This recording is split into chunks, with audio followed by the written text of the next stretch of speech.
এই 5টি ব্যাংক আজ 16টি মাস মানুষের 1000-2000 টাকাও দিতে পারে না, অথচ এই 5টি ব্যাংক গত 20-25 বছর ধরে বাংলাদেশের সর্বোচ্চ শক্তিশালী ব্যাংক হিসেবে বাংলাদেশে আত্মপ্রকাশ করেছিল।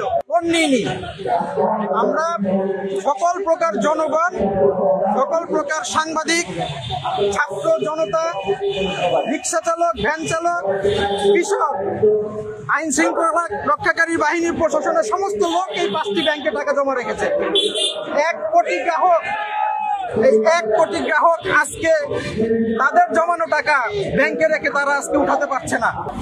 City bank, BRAC bank, Dutch Bangla bank, eastern bank, Jamuna bank, Pubali bank, Dhaka bank আগামী 2 বছর বা 1 বছর পরে এই সকল ব্যাংক যে এই 5টি ব্যাংকের মতো দেউলিয়া হবে না, তার কি গ্যারান্টি আছে? আমরা বাংলাদেশ সরকারের মাননীয় প্রধান উপদেষ্টা মহোদয়ের কাছে একটু অনুরোধ রাখতে চাই, আপনি নিজে অর্থনীতিবিদ, শান্তিতে নোবেল জয়ী, আজ যিনি অর্থ উপদেষ্টা তিনিও বাংলাদেশ ব্যাংকের গভর্নর ছিলেন। বাংলাদেশ গভর্নর, বর্তমান ব্যাংকের গভর্নর আহসান এইচ মনসুর একজন অভিজ্ঞ মানুষ হিসেবে আমরা জানি। আমরা 16টি মাস দীর্ঘ অপেক্ষার পরে ধৈর্য ধরে আমরা কখনো কোনো ব্যাংকের কর্মকর্তার সঙ্গে এতটুকু দুর্ব্যবহার করিনি, অথচ আজকে যখন আমাদের 5টি ব্যাংককে একত্রিত করে সম্মিলিত ইসলামী ব্যাংক নামে একটি ব্যাংকের আত্মপ্রকাশ হলো, আমাদেরকে কথা দেওয়া হলো, এই বাংলাদেশ ব্যাংকের গভর্নর প্রেস কনফারেন্স করে কথা দিলেন যে আমাদের আগামী নভেম্বর মাসের মধ্যে টাকা দেওয়া হবে, অথচ আজকে নভেম্বর মাস চলে গিয়েছে, আমরা আমাদের 1টি টাকাও ফেরত পাইনি। এখন আবার পুনরায় আমাদের সামনে ব্যক্ত করা হচ্ছে আগামী ডিসেম্বরের মধ্যে আপনারা টাকা পাবেন।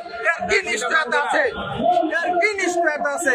সুতরাং সম্মিলিত ইসলামী ব্যাংকের মাধ্যমে যত দ্রুত সম্ভব আগামী 3 ডিসেম্বরের মধ্যে আমাদের টাকা, 4 ডিসেম্বরের মধ্যে আমাদের টাকা ফেরত চাই। পাশাপাশি সারা বাংলাদেশে আমরা গত পরশুদিন পত্রিকায় দেখেছি 3 লক্ষ কোটি টাকার অধিক টাকা বিভিন্ন ব্যাংকে তারল্য পড়ে আছে, যে টাকা ব্যবহার করতে পারছে না সরকার। এদিকে 24টি ব্যাংক মূলধন ঘাটতিতে আছে, তাহলে বাংলাদেশ ব্যাংক গভর্নর কি দায়িত্ব পালন করছেন?